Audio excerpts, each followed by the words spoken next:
So, dito, makikita nyo, MKV yung aking file. Pero pag binuksan ko ito, ayun, naka-stream lang at hindi ko madrag yung timeline. So, ito ang nangyari after mag-crash yung aking OBS. Para ma-solve to, pumunta ng OBS Studio, click yung file, then Remax Recording, click yung tatlong dot dito, select nyo yung unfinished na MKV video at i-open, then click mo yung Remax and wait lang, and then okay, then tapos na.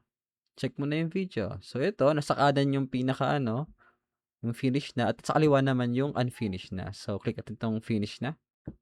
So, ito, nadadrag ko na yung timeline. Dito pa rin yung unfinished. Pero take note ha, gagana lang ang Remax recording kapag MKV yung inyong record file type.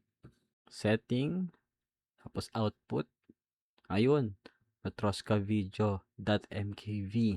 Dapat ganyan po ang inyong recording format. So, ayun lang. To God be the glory.